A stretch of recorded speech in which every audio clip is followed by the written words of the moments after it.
big one that we weren't ready. The two biggest challenges, one of which was the film's signature action sequence is a shootout on a golf course, and I've wanted to do that for so long because it's just the sheer absurdity of having to shoot because the golf course is where all the business people come together and have all their official meetings and they're all hoity-toity. And I figured, well, what? And I've always wanted to have a shootout, and I knew I couldn't have it, people cruising down the streets of New York, and machine guns and all this crazy stuff. So I figured, well, let's take this ridiculous, absurd sort of location where all the deals always go down and things like that, and then have fun there. So that was tough because it was. We didn't always have a huge crew, and doing a shootout, that's not one day of shooting, that's not 2 days of shooting, that's many days of shooting, regardless of the scale of your operation. And the golf course that we used, it's not like they didn't really ever close it down for us at all. They just sort of said, don't interfere, play nice, don't let him see the sniper rifle. I don't know if they knew we had a sniper rifle, but that was tough because back in New York, it's not sunny all year like it is here in LA. Back there, you have once the trees are a certain kind of green, even from June to July they're a different color, and then July to August, and then it still wasn't done, and that's when things really okay, we got to get this done. So actually, we shot part of it, like the build, the pre-shootout stuff between the good guys up at the top of the 7th hole in June, and then we took a 1-month hiatus when I was working down in D.C. for the grad program, and then we came back in August because I remember vividly, August 23rd was like the do or die date for this movie because the guy playing the villain was going to leave the country for like a month and a half, and at the time I thought this movie was going to be done at a reasonable amount of time, so we needed to shoot this big scene, down on the hole, the actual hole itself. We needed to get that done before the villain left the country for a month or so.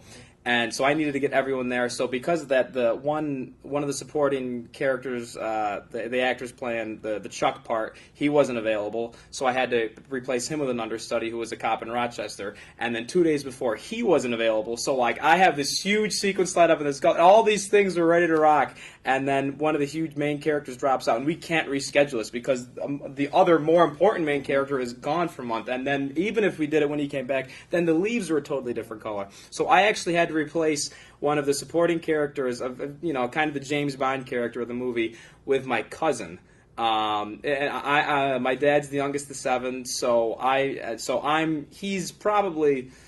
he's older than me, and he fit the part. He was the perfect age for it, and he was he's a prison guard too. So I'm auditioning my cousin, and he's never had a line on a stage or on screen before. Totally foreign thing to him.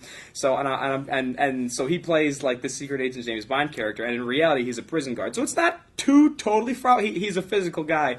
So I'm having a table read with him, auditioning for the part, and finally, I told my dad, instruct John Pat, tell him to treat you like one of his prisoners. So I'm like, okay, on the third take, I'm like, all right, JP, this time talk to me like I'm one of your prisoners, and he just sort of settles, and then I do my line. And what do you think about that? And then he leans forward and grabs me by the hair and picks me up and yells in my face, and I said, John Pat, you got the part, and it was cool. So so I had to cast a guy that never acted before as one of the main characters in this huge project, in this pivotal scene, and then that was just the dialogue down of the hole. Then there was a matter of the actual shootout itself. There was one guy on a golf cart shooting, and then another kid on a golf cart, and so it was. So we shot it in June, August, September, and October, and I think there was a pickup shot. There's an insert shot of when Chuck actually shoulder gets blown through. That we got that pickup shot in January. So technically, that scene, don't count it. That scene spanned months. The other big one, the big horror story we had.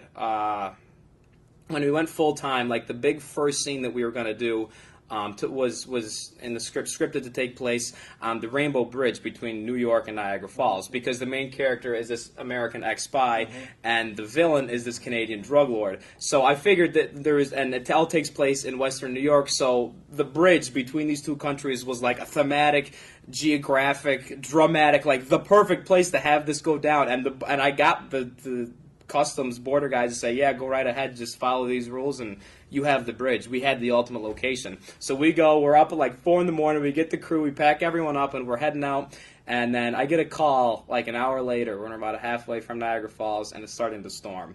and he said you can't be on the bridge because if it gets the liability, we couldn't do it. And as cool as it'd be to have a showdown like in the rain or something like that, our big location fell through, and it was going to be the first main day of principal photography. So we took the opportunity to go up there. We hadn't location scouted at all. We just had the thing lined up, so we said, we got to get this done now. So we went up there, we location scouted. We were on the bridge, and it turns out that you see things and they look cool, but through the lens of a camera, it can be very different. So, and I hadn't looked at this with our cinematographer yet, and we were looking at it through the camera. We thought, man, this kind of sucks. Our ultimate location is going to be kind of a bummer. It's just medium shots. That's all it's going to work. And then Aaron just looked off into the distance, and he said, get me that.